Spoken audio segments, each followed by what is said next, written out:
Welcome to episode 225 of Saturday Football Uncensored, brought to you by Saturday Down South and Texas Pete. On today's episode, we preview the national championship game between Michigan and Washington, as well as discuss some other news and notes around the NCAA. You can find this show on our website, SaturdayDownSouth.com, and Apple and Spotify. Don't forget to join us for the live show. Well, this might be our last live show of the year. Maybe, yeah.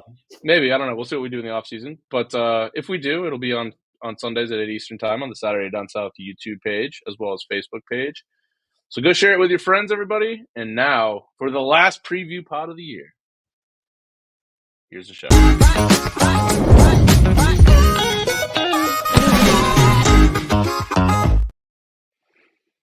Hey, everybody. Welcome back to another episode of Saturday Football Uncensored, brought to you by Saturday Down South, Texas Pete. I'm your host, Tyler Huck. Sans microphone, so I'm on my AirPods. Sorry if it sounds bad. I'm here with my co-host, as always, Chris Marler. Chris, we've made it. But sadly, we've made it to the last game of the year. So depressing. Sucks. I hate this because I love watching the national championship game, but it just the time from that day until August just drags on so long. I feel like the same thing always ends up happening, which is like during the last week of bowl season, I will cling on to like whatever I have left of college football. So I will put out a shit ton of content and like constantly want to be like immersed in it. And then as soon as it's over, that Tuesday is very depressing. And then I'll try to convince myself to get like emotionally invested in the NFL playoffs, which, okay. And then even that hits a snag too, because it's like you get the NFC Championship, AFC Championship, and then you get an extra week off. And so then it's like by the time it's February, I hate it. But we're gonna do our best, like we do every offseason, to bring as much like fun stuff as possible. And I think we're gonna get to do a few more things than we usually get to do, which is nice. And you know, like this does feel weird because there's not an SEC team involved at all. And doesn't that feel weird? Like it just, I feel like every time we do these, it's like it's going to be Georgia, Bama, like at one of those. I mean, but I think it's good for the sport that you get two different. I mean, it's not great for a lot of people that listen to our pod because there's a lot of SEC fans, but it is good for the sport to get something a little different and two teams that are obviously very well deserving. Yeah, see, that's the thing. I wonder if people are understanding that as much because it's like, I think that we have this tendency, and I noticed it this year more than anything, and I could just be on a soapbox here, but like I've noticed this year more than any other year, it seems like so many opinions and narratives were developed about things in the off season. And then they were like, that's it. That is now my factual truth of like, this team sucks. So, you know, I think these two teams are really, really good teams, and they're both fortunate for a reason. I think it'll be interesting. It's because like it does kind of feel like Michigan's year, but Washington, man, it's just we talk about every week how they get doubted every week, and it's two fun and really, really good deserving teams, like you said. Yeah, and the last I looked, the line was 4.5. Is it still 4.5? Yep. Mm-hmm. Okay, also, let me be clear. I mean, deserving on the field. Michigan should absolutely not be allowed to have played for a national championship in a year where they got caught cheating, but they're here and they're really good. They're here. Yeah. They are really good. And we'll go through some of our best bets. There's also like the transfer portal has been kind of crazy. Not just in terms of how many people have actually showed up in the portal, but more so like some just names that you never would have thought you would have seen. The one that comes to mind, obviously, and I texted you when I saw it, Quinshon Judkins. Like Ole Miss has this crazy good offseason to start. Right. Coming off an 11-win season, which I think is maybe their best season they've had in ever. Like how many times have they won 11 games? Never. Yeah. So you had all that good news, and then your best player is like, yeah, I'm out. So you want to start there? You can start there if you want. Yeah, why not? Okay, so why don't we take this title graphic down? Well, I don't have another one. That's a good-looking graphic, too, by the way. I was on fire this week with my graphics. I don't care how that sounds. I just buried myself in my room, and I was like, I'm going to put out so much fucking Jalen Milroe defense content. It's going to be sick. Anyway, we'll get to all that later. But no, the Quinshon Judkins thing I think was very surprising because my first thought was I saw it, I was like, oh wow, because it's a big name. It's a big name. And I kept thinking, I was like, why? You're the focal point of that offense, right? Like, and they had a really good offense. a really good offense, and they've really done a good job this year of like being able. They have like I don't want to say a lot of stars on that team, but Trey Harris is really damn good. And then even Ulysses Bentley is kind of a game breaker at times. It seems it didn't feel like there's nobody coming in to challenge for carries for him. Like Lane is going to go to him still, even though he's got Jackson Dart, even though he's got Trey Harrison, all those people like at receiver, and he's going to go to him and be like, you are the guy on offense. You are the guy on offense. So why would you, if you are the focal point of the offense, who's an all like American candidate going into the season, all SEC running back, is the only player besides Herschel Walker to ever have 15 plus touchdowns in your first 2 years, and you're going into your draft eligible season, and you know damn well that Lane Kiffin is going to get this kid the football as many times as possible. Why would you leave? I think I know the answer, but it is purely speculation, Tyler. But I think I know the answer. What do you think?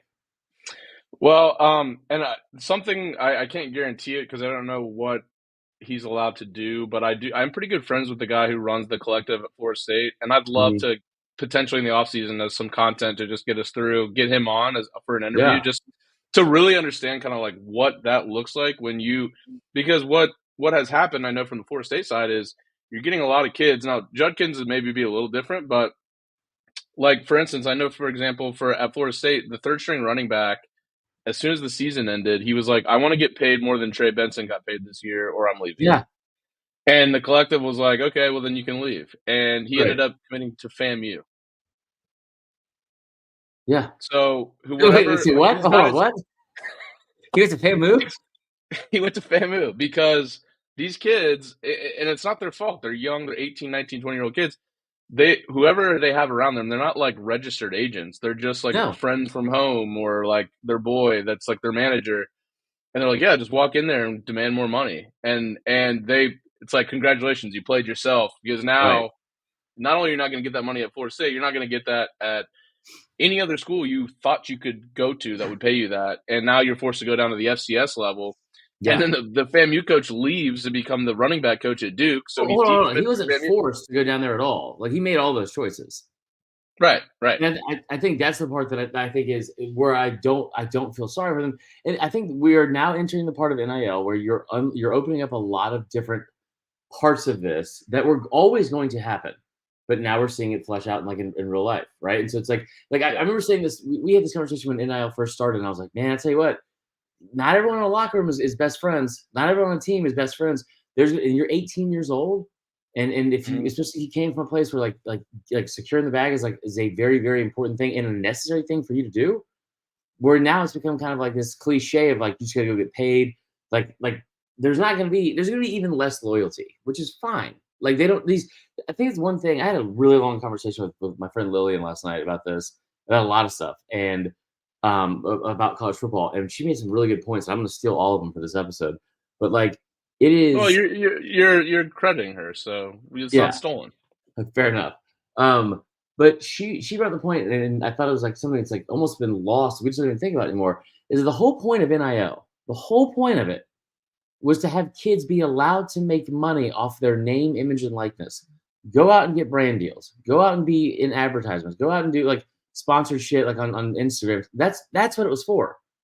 And it took almost no time for it to quickly become okay, every single one of you around this booster like table in the room, you need to get as much money in here as possible because we need to have just a massive fund, and it's just going to go to paying these kids, not because they're going to be doing anything for us. It's not a job. It's not like it's just we're going to be paying these kids. And it's like I get it. I don't think any of us thought that wasn't going to happen or it hasn't been happening before that even.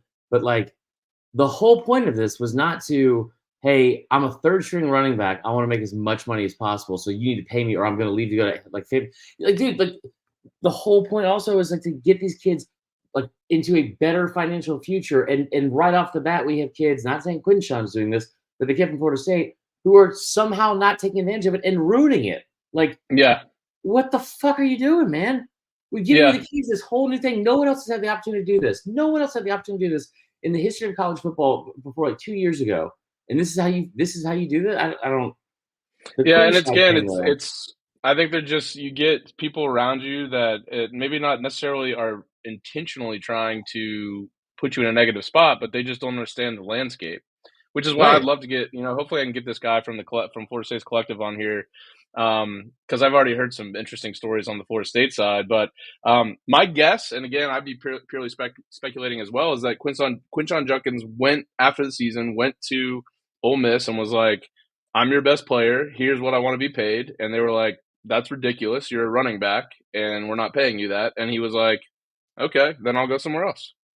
And this is the point I would make. I think that it's twofold, and part of it again is speculation. I don't know the ins and outs of that locker room. I don't.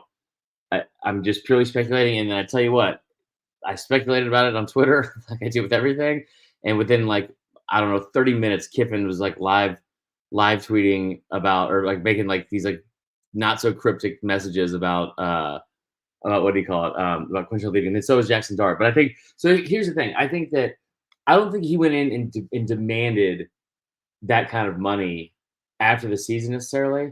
And what I think probably happened is this kid knows what his value is to the team and like and kind of probably has the ego and mentality of like I am the best offensive player you got. I'm the face of this team, which he is.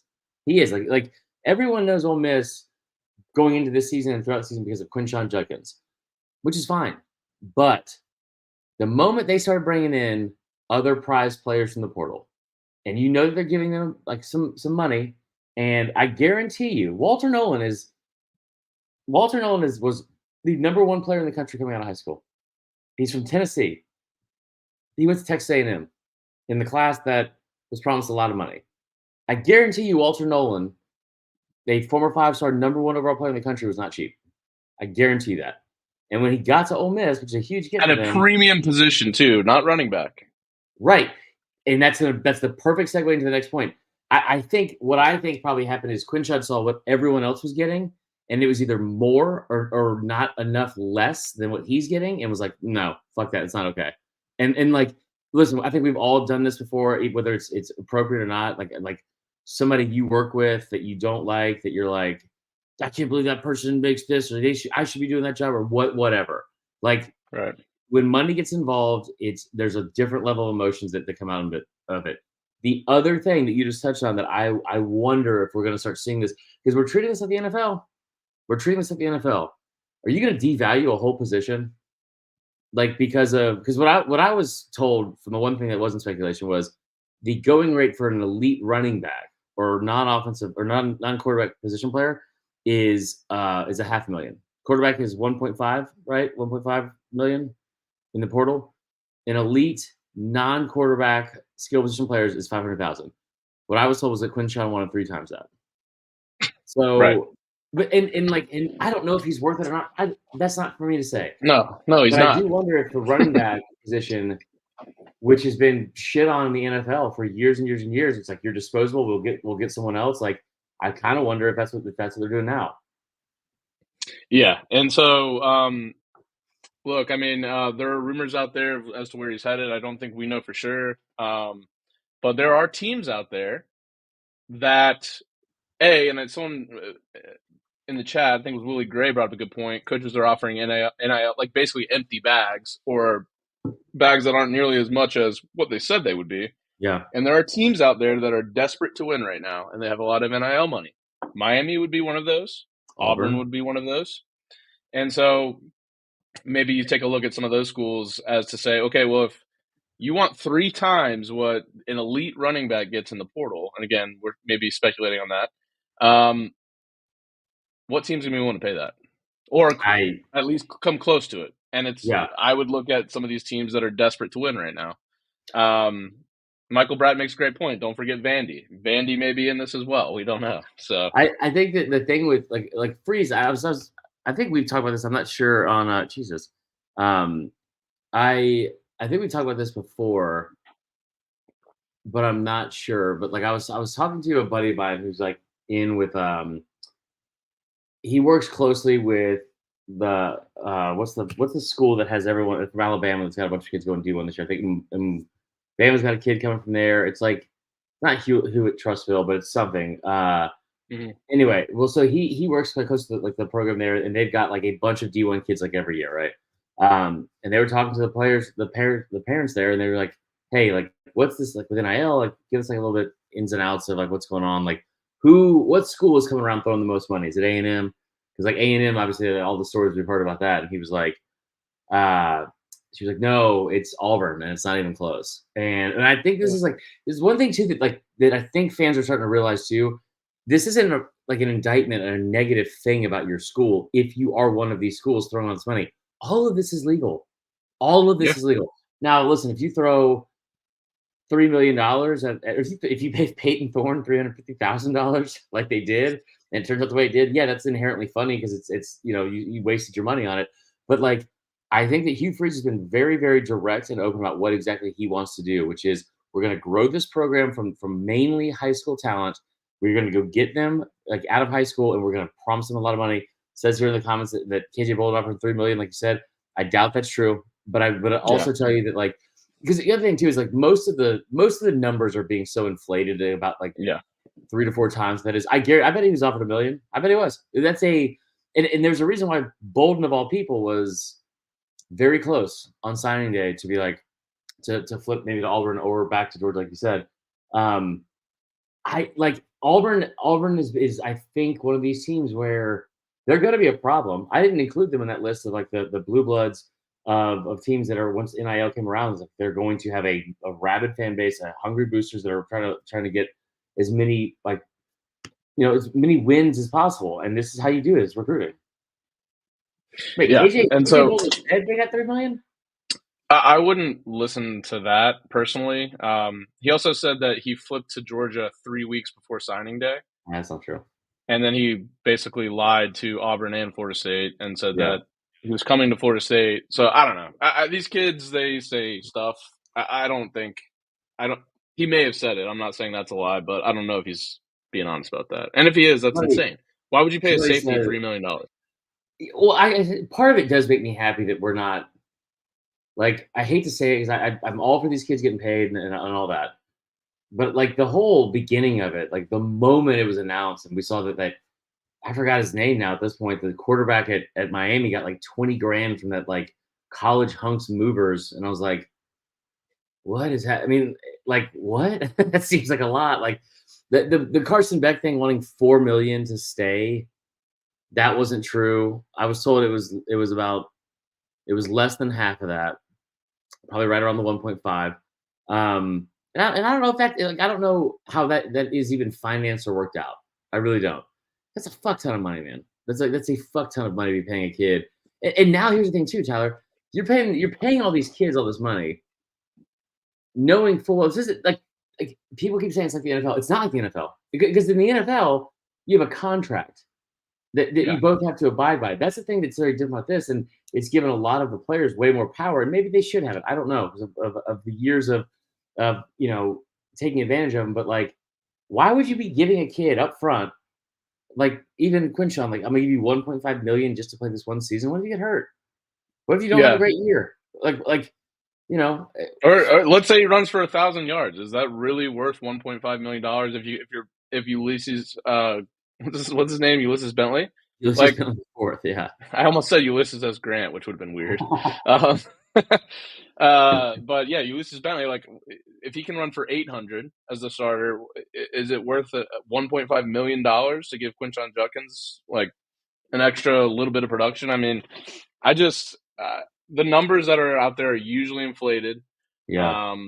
And I also wonder too, if this is your main strategy is just paying kids a shitload of money, like how's that culture going to be?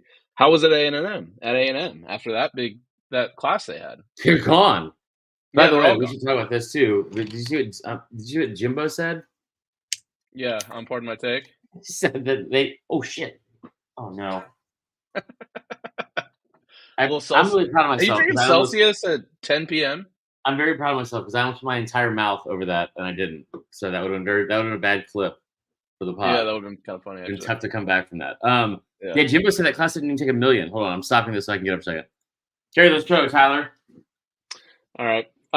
Yeah, I think a lot of us, when we talk about NIL like this, it's very much like, hey, we're just trying to speculate based on stuff we've heard, but it's tough to really know exactly what's going on behind closed doors in all these situations. And, certainly, like, I'm not sitting here rooting for Florida State's third string running back to like get screwed over by No. asking for too much money and then thinking, well, if I don't get it from Florida State, I'll get it from another Power 5 conference school, and then you don't, and you're forced to like take whatever spot is open for you wherever you can find it. Right. Now you're making less money than you would have. Yeah, Like he's I'm screwing obviously himself not, over. It's very different. yeah, I'm obviously not rooting for that, but it's like I don't know, man. I think again we've talked about this a lot, but there's got to be some changes. Like you sign an NIL deal with somebody out of high school. Like, yeah, I think there should be a contract. I don't think you should be able to leave whenever you want to, or year to year you just get to renegotiate your contract. And I also I think there should be some stipulations around like, okay, if you agreed to this money to go to a school, like you need to receive that money Yeah. because there's problems on the other side as well, which is like these kids aren't even getting what they said they would get. And then another thing that has to change is like these kids need to have actual real representation around them that knows what's That's going so on. gross, though. That's so fucking gross. Like, because It is, but you're not what's the wrong. alternative? What we see now, Yeah. and fucking Cunzanetti just going in there and being like, I want 50 grand. They're trying, like, this has escalated so quickly, and we knew it would. But like when what's his name out last year from Ohio State saying kids are asking $5 grand for a visit. And you know what's sad about Pat Tyler is in my mind when he said that, I was like, yeah, of course they are. That makes sense. Like that Yeah. is it's gotten so bad. And I'll say it for the 1,000th fucking time, and you guys are probably tired of hearing me say it, but I don't care.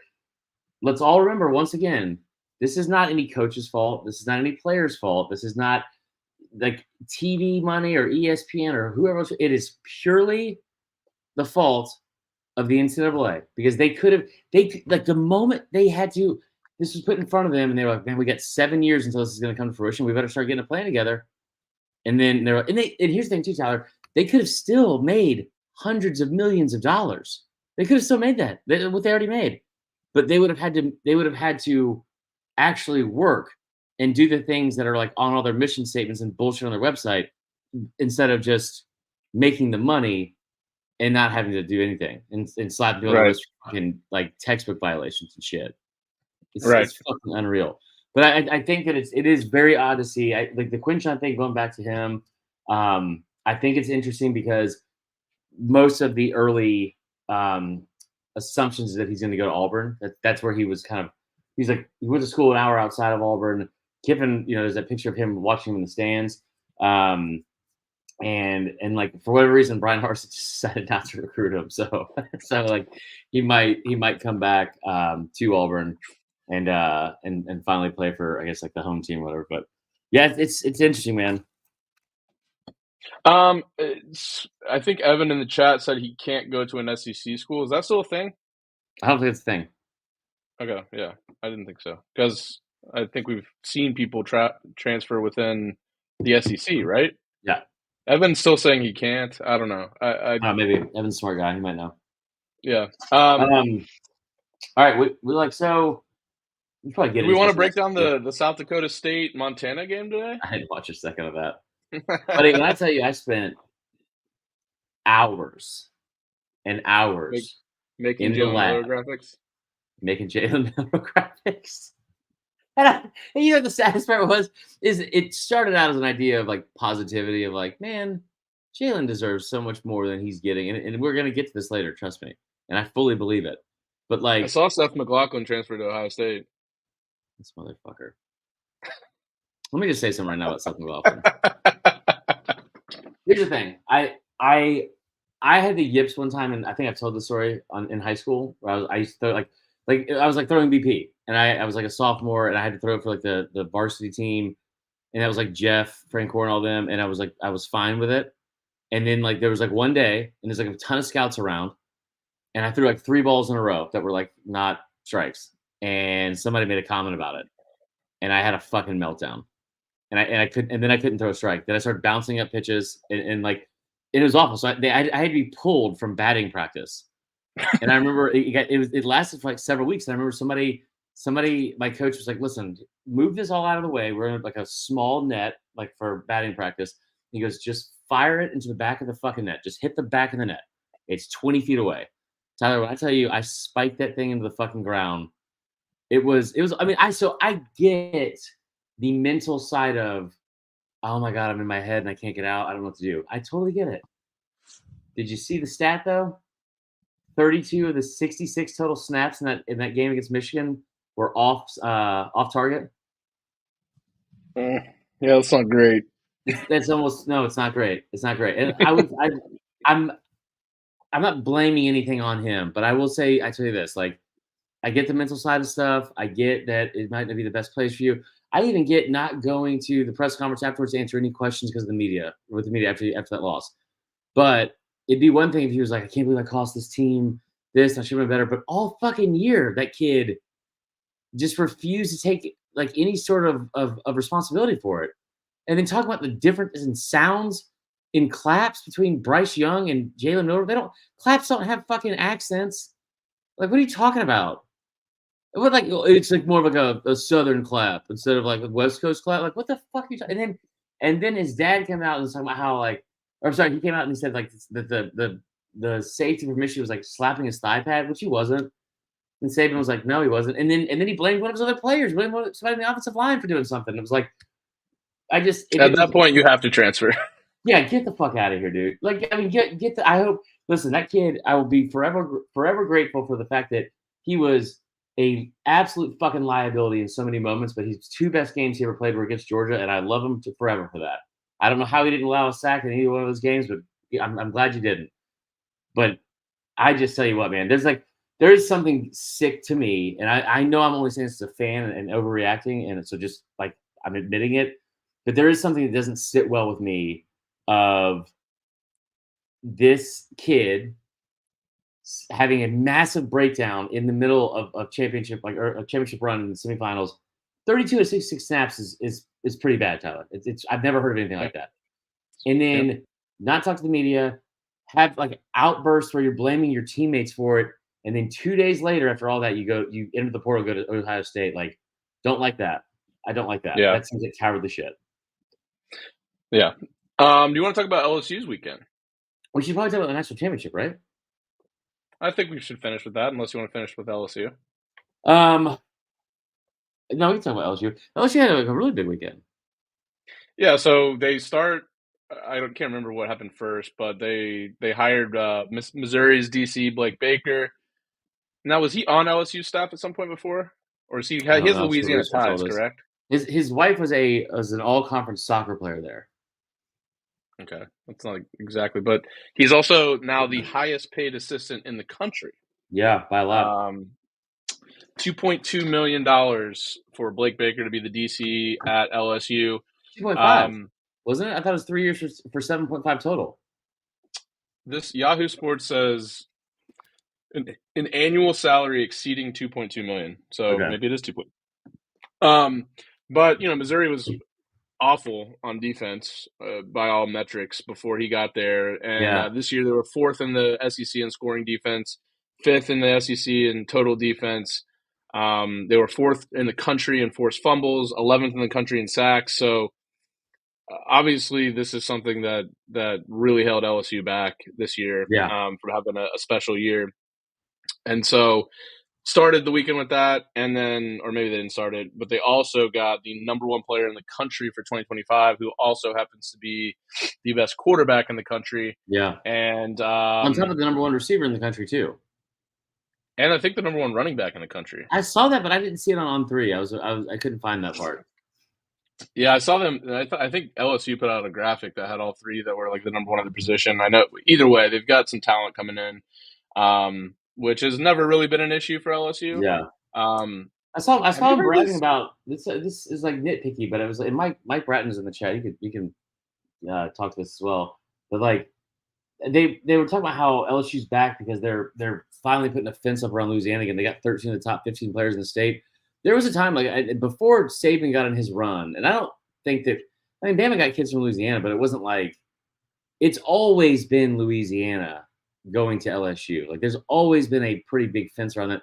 They've lost a couple of guys. I mean, Devontae Smith is a big one to look at, but like, I mean, for the most part, those guys go to LSU, and so the year they won the national title in 2017 or 2007, I remember they got all 13 of the top players. They're all 4 stars or more, like or better. Like Louisiana's a pretty talent-rich state at times, and I mean, I didn't think it was an issue that they were losing kids from Louisiana, but that's been a very big point they've been driving home about how they put a fence up around the state.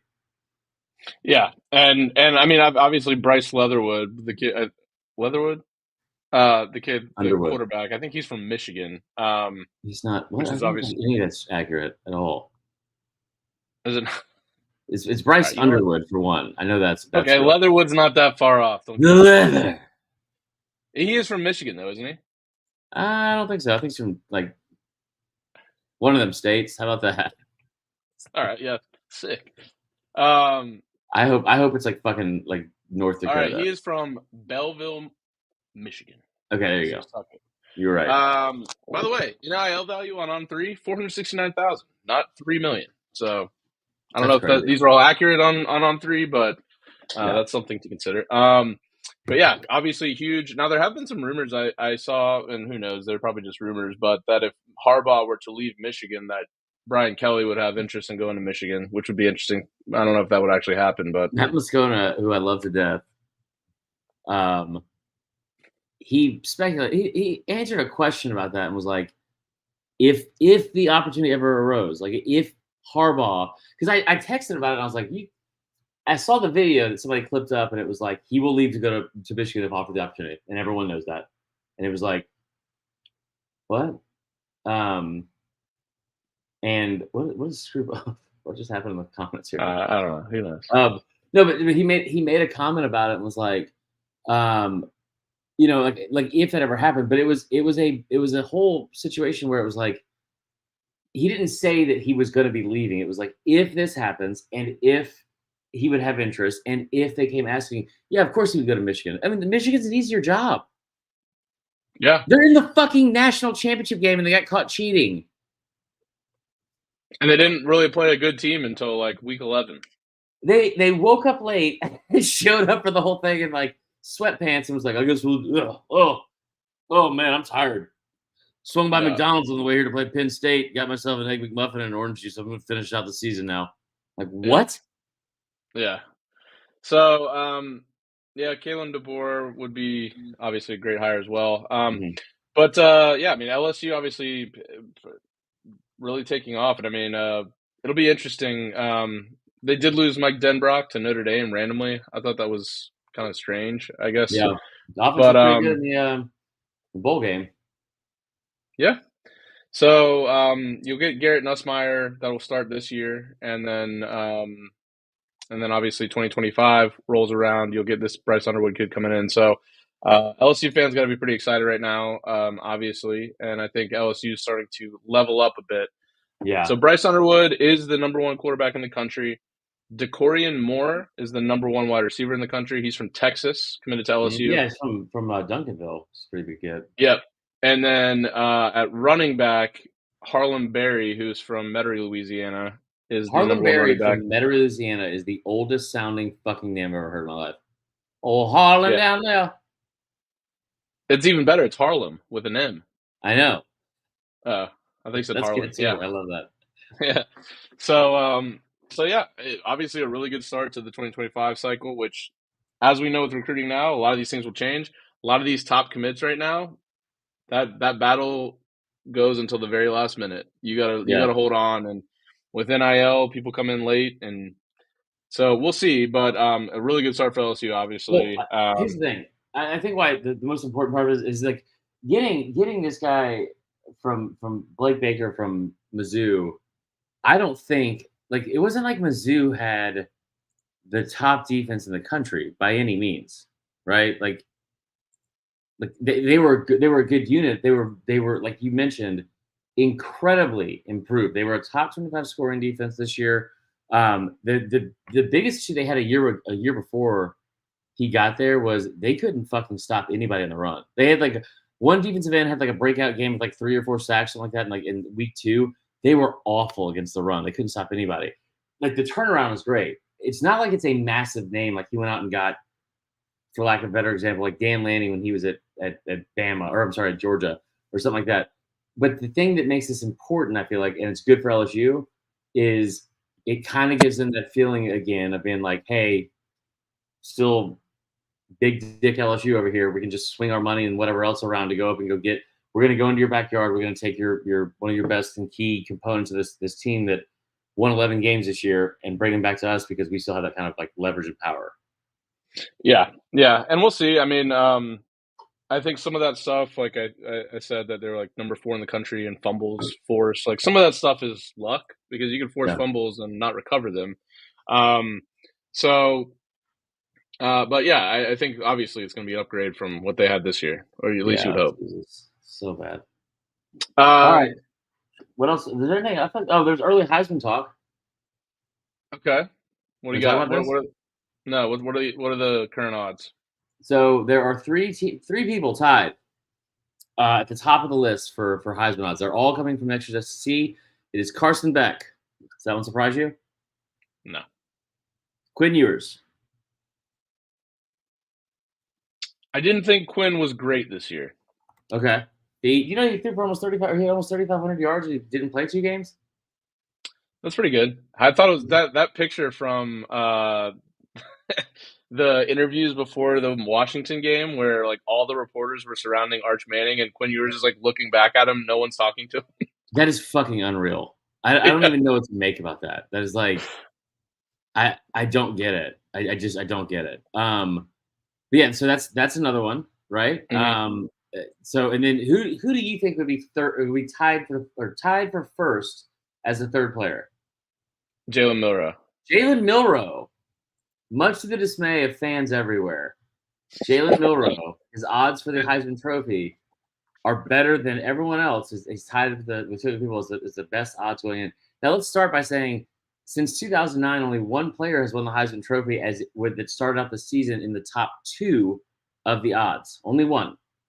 It's not what Vegas is here for. They're not saying he's the best player in the country, nor is Carson Beck, nor is Quinn Ewers. Fair to say? Mm-hmm. Now, I'll wait. I'll save the Jalen outrage for the end of this. But going through the list, it is a pretty interesting list. I will say that. Those are the top 3. Then you have at 4, Dillon Gabriel at Oregon. Okay. I mean, I can see it just because what they've been able to do with Bo Nix, who kind of transformed his career, put up big numbers. He was right there in it till the end. Yeah. So, maybe. Yeah, I can see that. Am I crazy for thinking that Dante Moore might challenge for that spot, though? I think yes, yes, you're crazy. Just because I don't think Dillon Gabriel would have gone there, especially I know Dante Moore committed after. Had he not been basically said, you're the guy. I don't know. Maybe Dante Moore could challenge for it, but I would be surprised if he did. Okay. He wasn't great this year, so, I mean, he's got a long way to go. The Quinn Ewers thing is very odd to me because it's like he had 3,500 yards without playing 2 games, but also only had 22 touchdowns. Yeah, and I don't know. I think it's a lot of they're going to be a top team again next year. They're going to clearly under Sark. They're going to have a good offense. Right. More exposure in the SEC.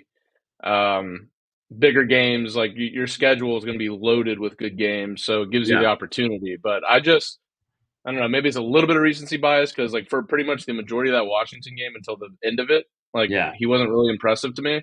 But the whole body of work is what counts. You know what I mean? It does. I've learned that maybe it doesn't actually. Oh, damn it!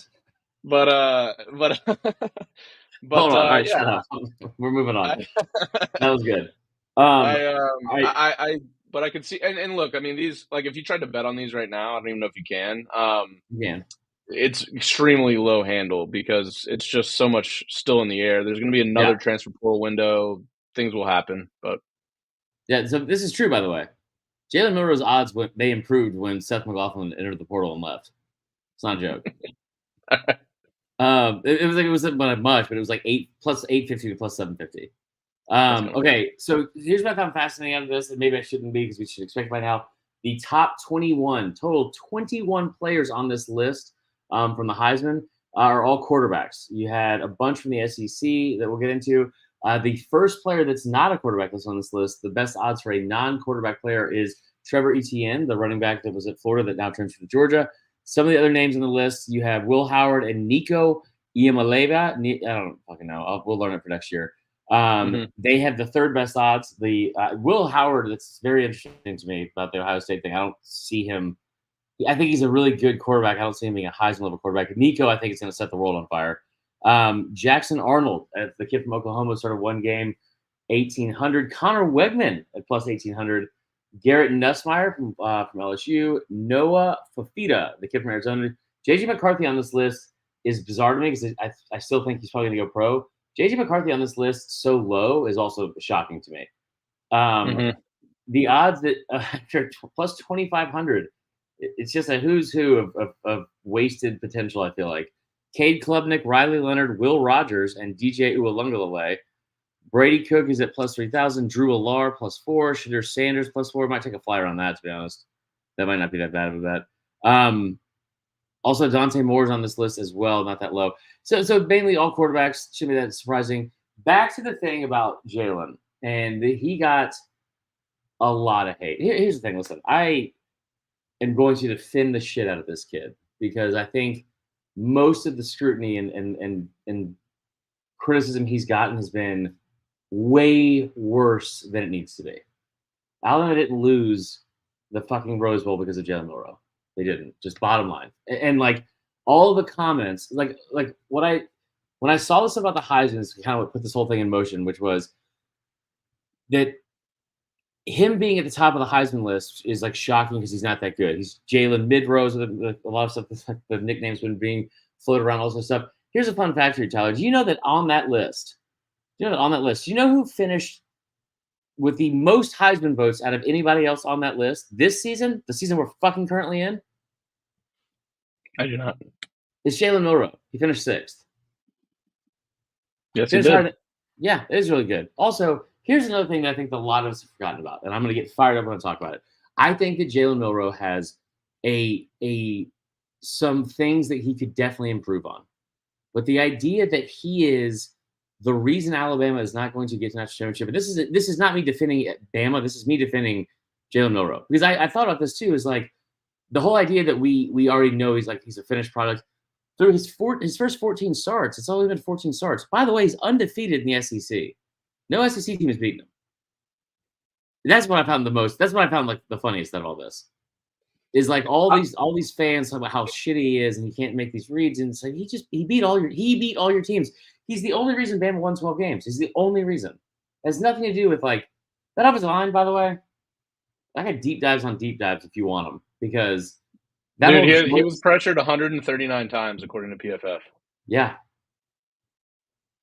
139. That's very. So I'm looking at PFF numbers right now. Okay, so you know the big time throw percentage, like how many percentages of your throws are considered like really like elite level throws? Yeah. Do you know who led the country in that? Probably not. I'm going to just tell you. It's Garrett Green from West Virginia at 10.2. But do you know who was second? Who? It's not Jaden Daniels. It was Jalen Milroe. Where was this information this weekend? I may as well. Yeah. I was not paying attention to Twitter too much this weekend. Turnover-worthy plays, only 2.6% for him. So that's different than what I've heard. Here's where he can get. He needs to get better. Yes, he was pressured a ton. Yes. But they also tried. He was sacked 45 times. Pressure to sack percentage. So how much you're pressured versus how much it turns into a sack. He was 6th in the country, which is not where you want to be. No. 32.4%. So he does have to get better when he does see pressure, not getting sacked from that.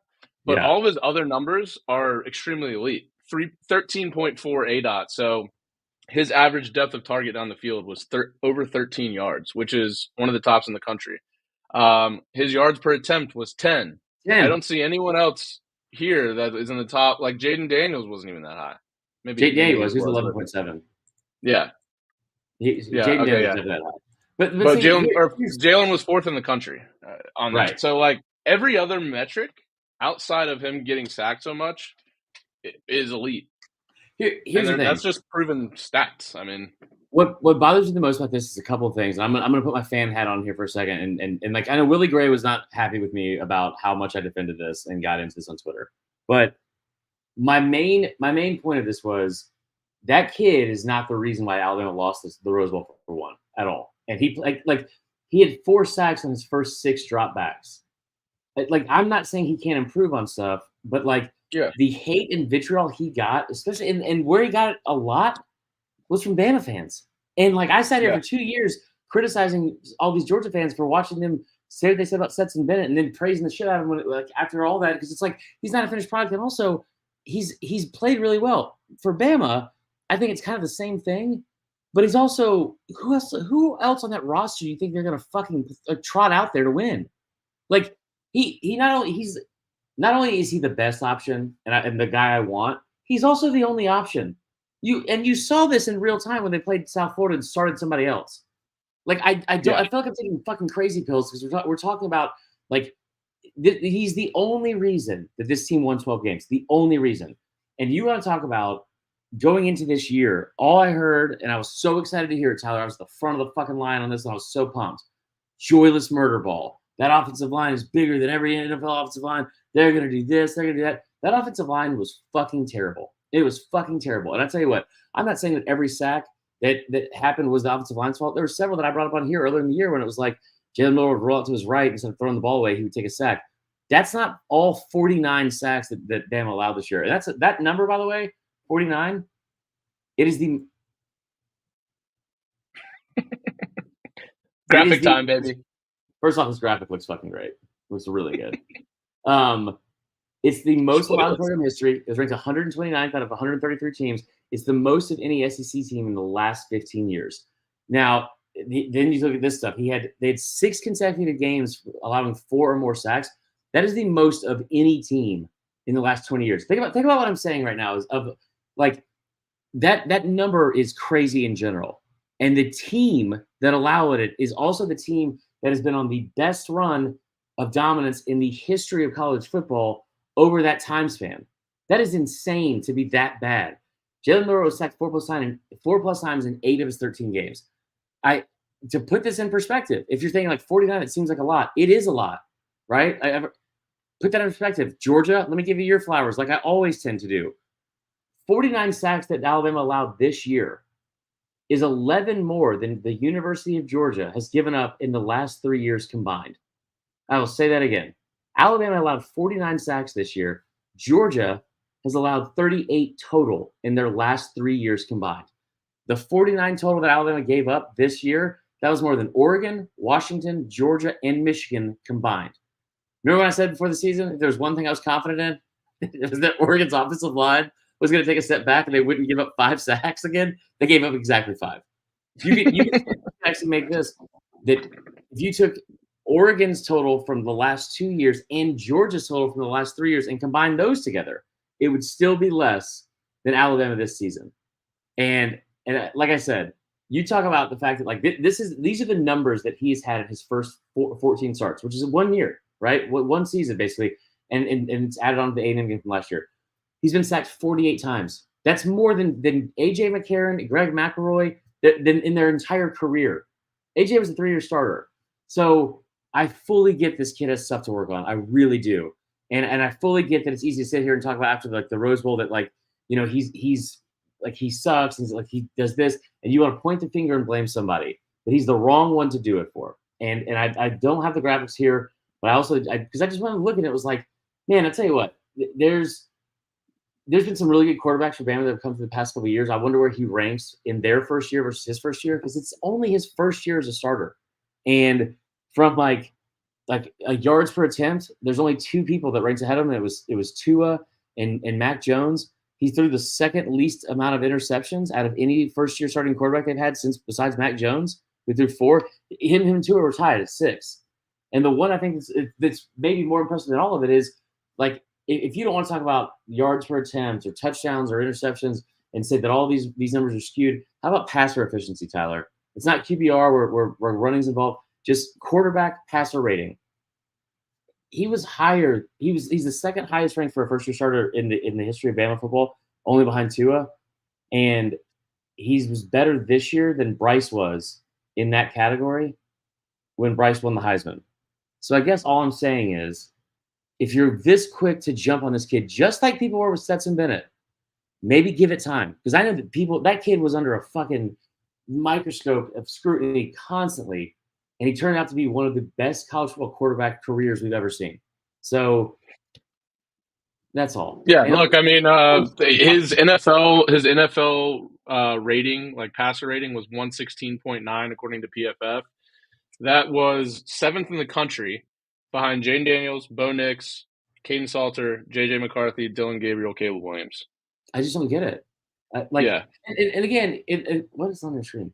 Oh. Like, and Oh this yeah. is all the things that I said are like they're just factual statistics. These are just factual. This is not an opinion. This is not me saying like the opinion I'm having is I think he's going to be okay. This guy's not falling. He's the guy I want as a quarterback there, and like lay off the kid for a minute, right?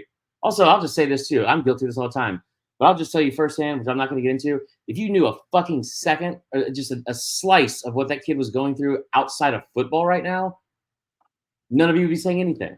So maybe we just fucking calm down a little bit and stop overreacting to a game that none of us were involved in because we want to be mad at somebody for costing us national championship. I'll tell you what, Tyler, I'm going to get on soapbox here, continued, because Bama fans are right now the worst of any fans in the country, including Tennessee, including Georgia. The shit that they're pulling about, like after losing a Rose Bowl game, you lost in overtime by 7 points to the number one team in the country. Fucking go home, celebrate the season, and like touch grass, man.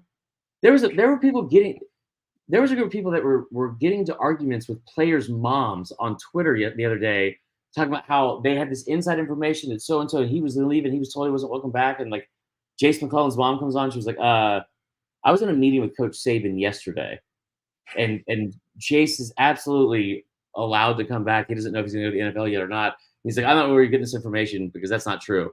And she's like, "The information is me. I was in the meeting."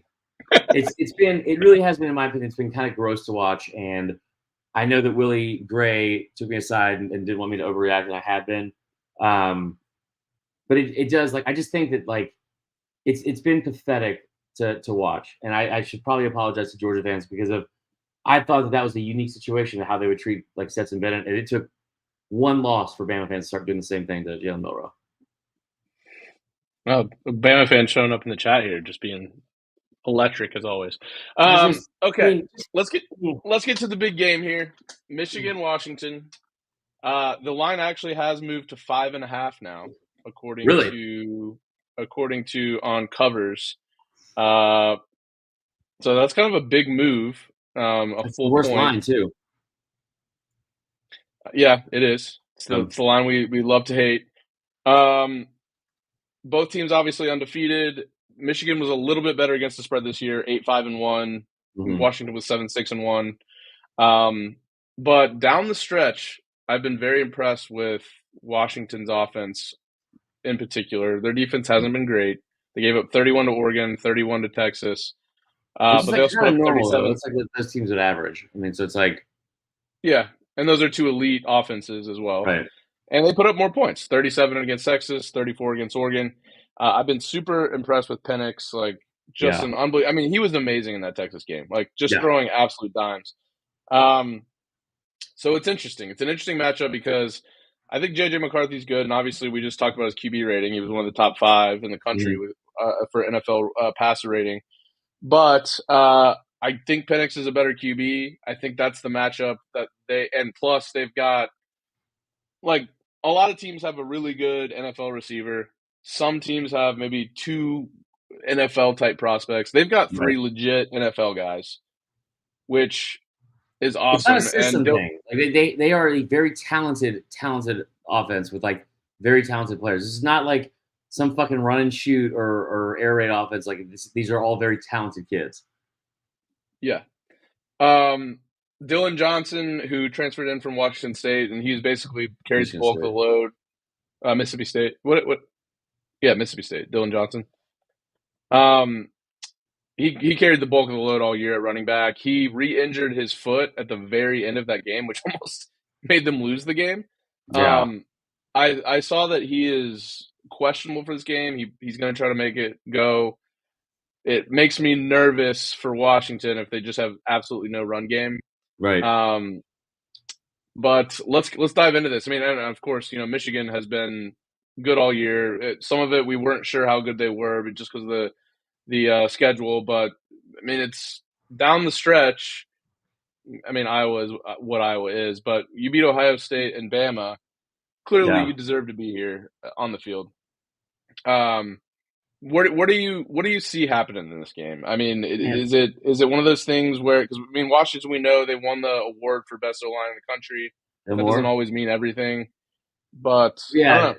and Michigan won it last year, I think, right? And like the year before. I think that like it really is. Both these teams are. It's like a case study in cliche reactions and stereotypes that like aren't necessarily true. Like we look at everyone looks at Washington and thinks like, man, this high flying offense, and they like it has to be purely. I'm trying to think of the best example, but like it doesn't feel like we give like a ton of credit for just how elite the offense is. Like Michael Penix, sure, but like you read with the receivers, those are all NFL level receivers. They are. The offensive line. This isn't because the Pac-12 defenses suck and that's why they put a point. It's not the case. It's the best conference football this year they played in. I guess people have kind of like lost, like they kind of lost their luster, I think, a little bit because of the fact that they won so many games like that were closer than people wanted. They haven't won a game by double digits since September 23rd, which is, with an offense like this, it's kind of tough to do. So, maybe that's something negative about the defense. I don't know. But I would tell you that, like, going into this, I would have sat here and said, like, Washington's going to throw the ball all over the field.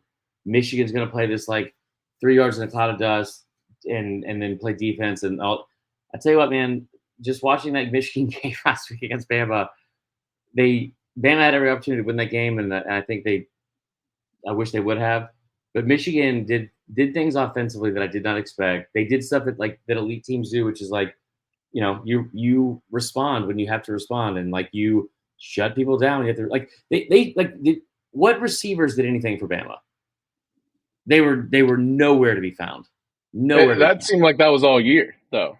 At the same Okay. time, I mean, not like this. Like there's allowing 116 yards. There's only 2 teams that have thrown for over 200 yards against Michigan in 14 games this season.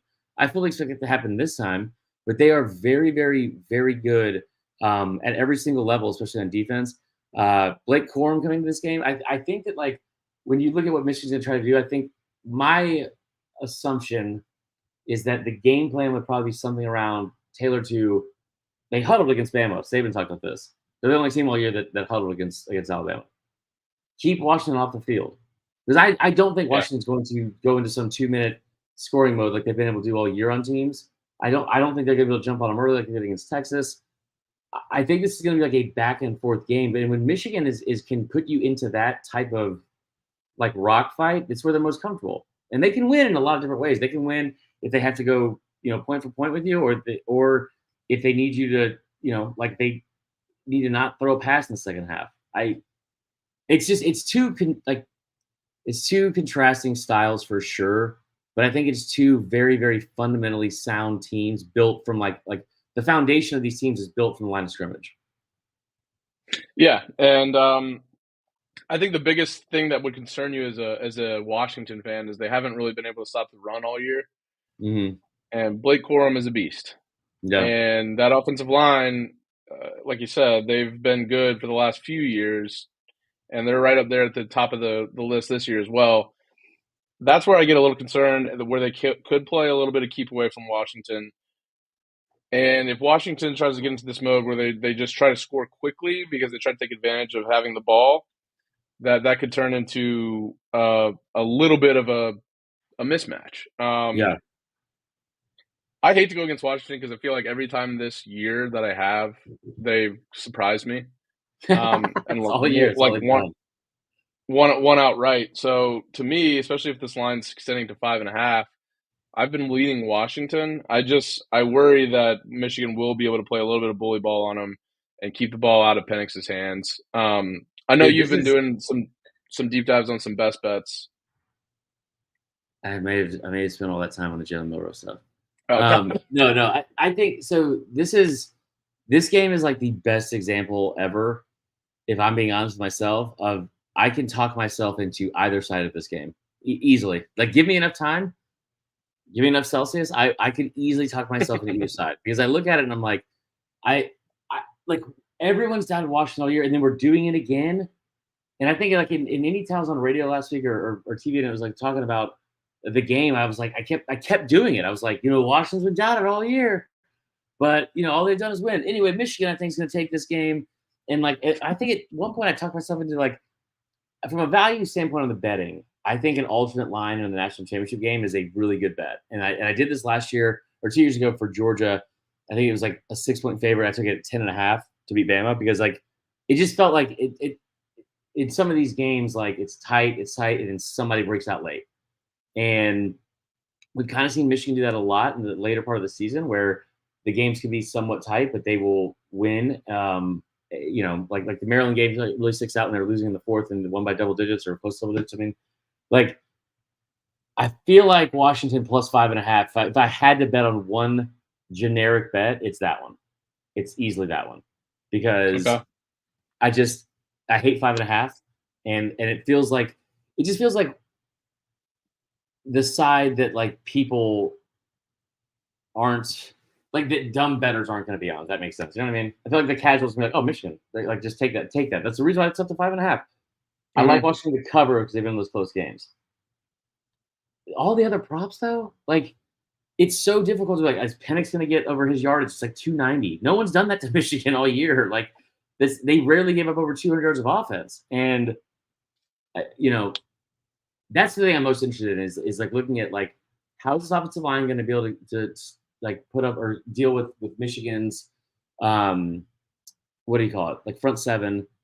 What is the ratio going to be of running the football for Washington? Because you're going to have to, you can't drop back and throw it 100 times in this game. Mm-hmm. I Yeah, and like Dylan Johnson clearly isn't going to be 100%. Like he no, was writhing in pain just last week. yeah, In fact, what did they play those games on Monday? yeah. So this is another thing that sucks is that like this schedule this year, it's this quickest turnaround from the playoffs to the national championship game that they've ever had. Yeah. So that doesn't bode well for Dylan Johnson. And like when you look at the statistics, it's pretty stark. He basically had all the carries this year. Mm-hmm. So don't love going into the game with not 100% Dylan Johnson. He was really good when he was healthy. Um, and it was an ongoing injury to his foot that he re-aggravated at the end of that game, which Yeah.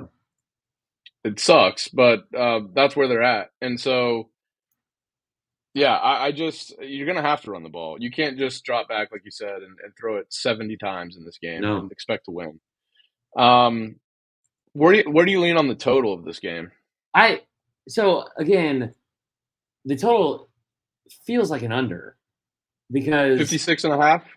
which is like I think probably fair. Washington has just put up so many points this year, right? And I Yeah. do think that defense is bad enough that Michigan is going like the best that I always want to make, Tyler, right? Like I feel like this game's like making me play left-handed for lack of better examples. Like I don't have a feel for the score first. I don't have a feel for the first half.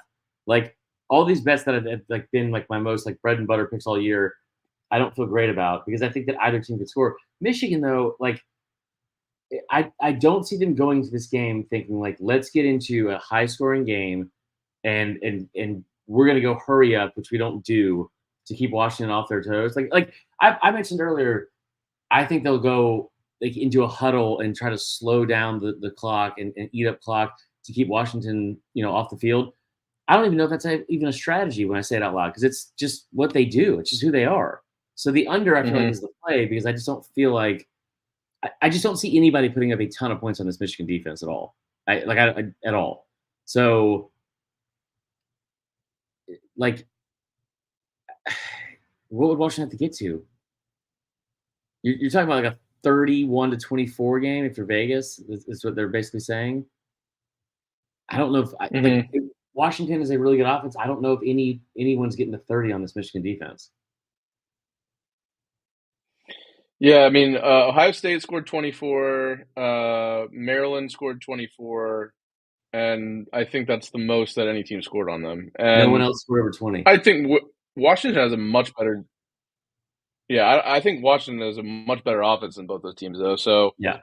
um, I don't know. I don't know. Like, if Washington wants to win this game, they're going to have to put up 35 plus points, and I just don't know with this Michigan defense if that's going to be possible.